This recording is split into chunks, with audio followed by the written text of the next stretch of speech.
Hello everyone, I am Rahul Raj and today we are going to watch the list of top 10 toughest exams in India। तो चलिए चलते हैं और देखते हैं। हम लोग काउंटडाउन लास्ट से शुरू करेंगे, 10, 9 एंड ऐसे लास्ट से टॉप तक जाएंगे हम लोग। तो सबसे पहले हम लोग देखते हैं 10th पोजीशन पे किसको रखा है मैंने, national institute of designing NID। ये NID एग्ज़ाम जो है ये एक टेस्ट है जिसको national institute of designing aptitude test के नाम से जाना जाता है और इसको कंडक्ट करवाती है NID एडमिशन कमेटी। ये एग्ज़ाम्स को कंडक्ट करने का एक ही मोटिव है कि स्टूडेंट की क्रिएटिविटी को देखा जाता है कि डिज़ाइनिंग लेवल में पर्टिकुलर स्टूडेंट की कितनी क्रिएटिविटी है, और इसमें जो रैंक आपको इस एग्ज़ाम के थ्रू जो रैंक मिलता है उसके बेसिस पे आपको सेलेक्ट किया जाता है, फर्दर सिलेक्शन आपकी होती है। तो इस NID टेस्ट को दो पार्ट में लिया जाता है। सबसे पहले NID DAT प्रीलिम्स एग्ज़ाम होता है, फिर NID DAT मेंस होता है। जो भी स्टूडेंट्स NID प्रीलिम्स एग्ज़ाम्स को पास आउट हो जाते हैं तो वो NID DAT मेंस एग्ज़ाम्स में अपीयर होते हैं। NID DAT prelims exam traditional तरीके से पेपर पेन मोड में कंडक्ट किया जाता है, लेकिन NID DAT मेंस एग्ज़ाम जो है वो दो फेजेस में कंडक्ट किया जाता है। एक स्टूडियो टेस्ट होता है और एक पर्सनल इंटरव्यू टेस्ट होता है। इस एग्ज़ाम को पास करने के बाद जो कोर्सेज़ आपको ऑफ़र किए जाते हैं वो 3 कोर्सेज़ हैं, bachelor of design, graduate diploma program in design और थर्ड है मास्टर ऑफ डिज़ाइन। तो ये हुआ। अब 9th पोजीशन पे है NDA नेशनल डिफेंस एकेडमी। जो NDA एग्ज़ाम है वो कंडक्ट करवाया जाता है ताकि स्टूडेंट को सिलेक्ट किया जा सके आर्मी में, एयरफोर्स में और नेवी में। इस एग्ज़ाम्स के डिफरेंट राउंड्स होते हैं। तो पहला राउंड होता है रिटन एग्ज़ाम, फिर एक साइकोलॉजिकल एप्टीट्यूड टेस्ट होता है, फिर एक इंटेलिजेंट टेस्ट होता है, पर्सनालिटी टेस्ट होता है, उसके बाद फाइनली एक इंटरव्यू राउंड होता है। इस एग्ज़ाम को 1 ईयर में 2 बार कंडक्ट करवाया जाता है, एक अप्रैल में और दूसरा सितंबर में। एग्ज़ाम को कौन कौन से स्टूडेंट्स दे सकते हैं, एलिजिबिलिटी क्राइटेरिया क्या है, तो जो भी स्टूडेंट्स 12 पास आउट हैं या फिर 12 में अभी अपीयर्ड है वो लोग इस एप्लीकेशन फॉर्म को भर सकते हैं और इस एग्ज़ाम में अपीयर हो सकते हैं। जो बॉडी इंटरव्यू राउंड को कंडक्ट करवाता है उसका नाम है SSB service selection board.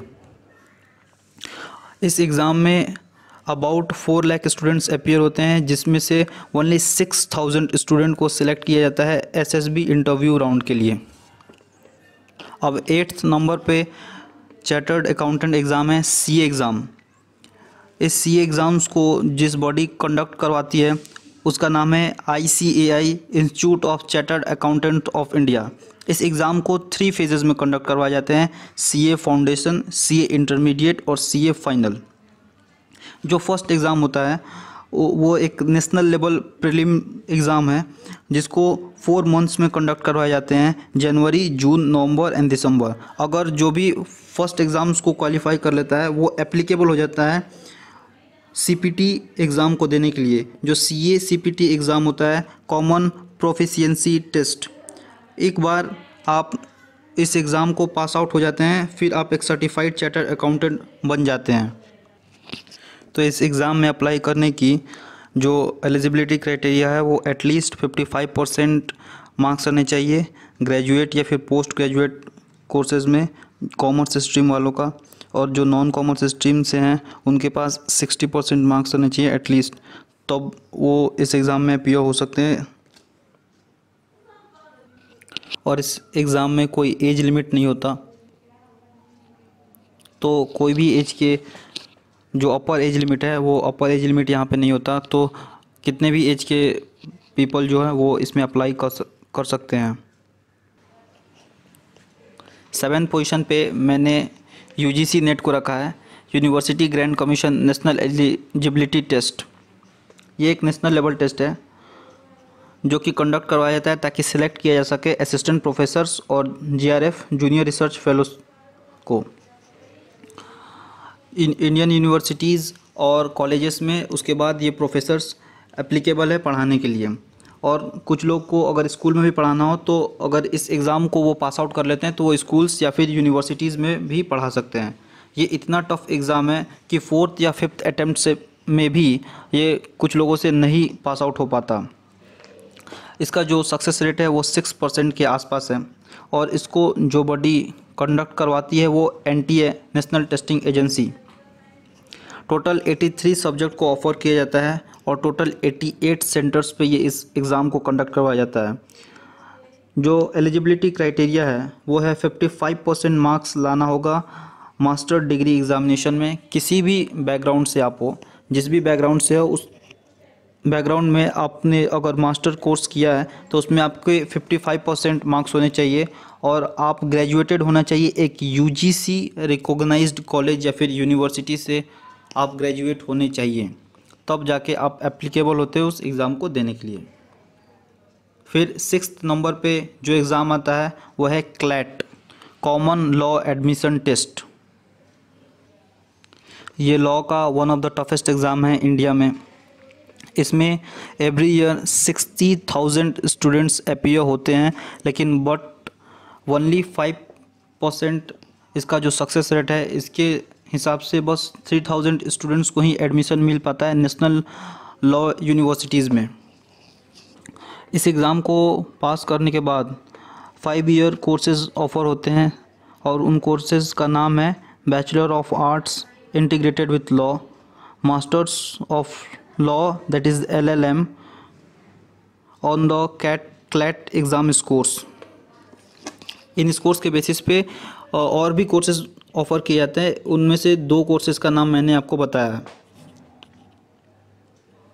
5th position पे आता है NEET exam, national eligibility cum entrance test. तो इसके लिए एलिजिबिलिटी क्या है?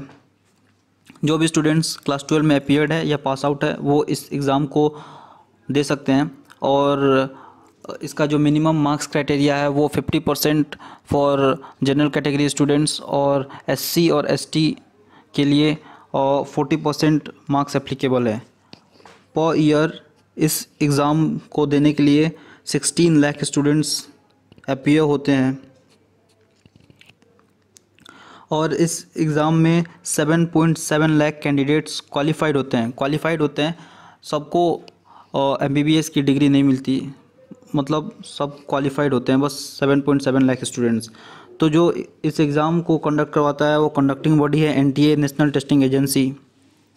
2019 से नीट के एग्ज़ाम को NTA कंडक्ट करवा रही है और इस एग्ज़ाम को पास आउट करने के बाद जो कोर्सेज़ ऑफ़र किए जाते हैं वो MBBS है, bachelor of medicine and bachelor of surgery, BDS है, bachelor of dental science, BHMS है, bachelor of homeopathic medicine and surgery, BAMS है, bachelor of Ayurvedic medical and surgery, DHMS है, diploma in homeopathic medicine and surgery, और भी बहुत सारे courses आप applicable हो जाते हैं इस एग्ज़ाम को पास आउट करने के बाद। ये एक प्रेस्टिजियस एग्ज़ाम है और जो इसका सक्सेस रेट है वो 2% है। पर ईयर 2 लाख स्टूडेंट्स इस एग्ज़ाम में अप्लाई करते हैं और बस 1500 स्टूडेंट्स क्वालिफाई कर पाते हैं। और इस एग्ज़ाम में क्वालिफाई करने के बाद आपको IIM के अलावा भी बहुत सारे बिजनेस स्कूल्स में और यूनिवर्सिटीज़ में आपको एडमिशन मिल सकता है। इस एग्ज़ाम में जो मेजर इवैल्यूएशन होता है किस चीज़ के बेसिस पे होता है, तो वो इंग्लिश, मैथमेटिक्स और लॉजिकल रीजनिंग के बेसिस पे होता है। और एलिजिबिलिटी क्राइटेरिया इस एग्ज़ाम के एटलीस्ट 50% मार्क्स आपको बैचलर डिग्री में लाना पड़ेगा और 45% रिजर्व कैटेगरी के लिए। और एक डेटा के हिसाब से देखें तो अबाउट 97 परसेंटाइल मार्क्स लाना पड़ता है IIM में एडमिशन के लिए अनरिजर्व्ड कैटेगरी के लिए। 3rd नंबर पे आता है GATE exam, graduate aptitude test in engineering. इस एग्ज़ाम को कंडक्ट कराने का जो मेजर पर्पस है ताकि स्टूडेंट को एडमिशन दिया जा सके मास्टर्स और doctoral course in engineering, technology, agricultures और साइंस में। और आप लोग इस एग्ज़ाम को पास आउट करने के बाद इन कोर्सेज़ में IITs, NITs और इंडिया के टॉप गवर्नमेंट फंडेड कॉलेजेस में एडमिशन ले सकते हो। और जो गेट का स्कोर होता है वो वैलिड होता है 3 इयर्स तक। और गेट के स्कोर को जो गवर्नमेंट के PSUs हैं वो भी एक्सेप्ट करते हैं, और इस एग्ज़ाम्स के लिए कोई भी लिमिट नहीं है। There is no any age limit for GATE exam. उसके बाद सेकंड नंबर पे आते हैं जेई एडवांस एग्ज़ाम। अब हम लोग आईआईटी जेई एंट्रेंस एग्ज़ाम के बारे में बात करते हैं। ये एग्ज़ाम 2 फेज में कंडक्ट होता है, जेई मेंस और जेई एडवांस। जेई मेंस जो भी स्टूडेंट्स क्वालिफाई कर जाते हैं वो जेई एडवांस में एग्ज़ाम दे सकते हैं। तो इसका जो सक्सेस रेट है वो 1 out of 45 candidates are successful in that exam. JEE Mains में पर year on an average 10 lakh students appear होते हैं। उनमें से 2.2 लाख स्टूडेंट्स को जेई एडवांस के एग्ज़ाम में क्वालिफाई कर दिया जाता है, और उसमें से 12,000 स्टूडेंट्स को आईआईटीज़ में एडमिशन मिल जाता है। तो ये one of the toughest exam है इंडिया का। और जो भी स्टूडेंट्स मैथ्स और फिज़िक्स और केमिस्ट्री लिए रहते हैं वो भी अपीयर हो सकते हैं, या फिर मैथ्स, बायो, फिज़िक्स, केमिस्ट्री ये चारों को भी लिए रहते हैं वो भी इस एग्ज़ाम को दे सकते हैं। मतलब पीसीएम वाले भी दे सकते हैं और पीसीएमबी वाले भी इस एग्ज़ाम में अपीयर हो सकते हैं। उसके बाद नंबर 1 पे आता है यूपीएससी सिविल सर्विसेज एग्ज़ाम, जो one of the toughest exam है और जिसका पासिंग रेट है 0.1 to 0.3%। On an average 10 lakh students इसमें भी अपीयर होते हैं। और इस एग्ज़ाम को 3 फेजेस में कंडक्ट करवाया जाता है। पहले प्रीलिम्स एग्ज़ाम होता है, फिर मेंस एग्ज़ाम होता है, फिर एक पर्सनल इंटरव्यू राउंड होता है।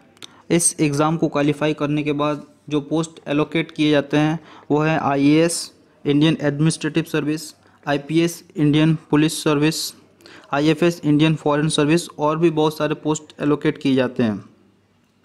ये एग्ज़ाम इतना टफ इसलिए है क्योंकि इसका जो सिलेबस है वो बहुत वास्ट है। ह्यूज सिलेबस यहाँ पे प्रेजेंट है। प्रीलिम्स एग्ज़ाम को 2 पार्ट में कंडक्ट किया जाता है। 2 पेपर्स होते हैं उसके, 2 आवर्स के 2 पेपर्स होते हैं। और जो सब्जेक्ट्स इसके लिए आपको पढ़ना पड़ता है वो है general science, general knowledge, Indian and world geography, Indian politics, Indian history and Indian national movement. Main exam जो सेकेंड स्टेज एग्ज़ाम होता है उसमें 9 पेपर्स होते हैं, आउट ऑफ विच आपको 7 पेपर्स में 7 पेपर्स को कंसिडर किया जाता है मेरिट लिस्ट के लिए।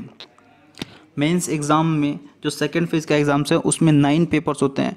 9 पेपर्स में से 7 पेपर को कंसिडर किया जाता है मेरिट लिस्ट के लिए।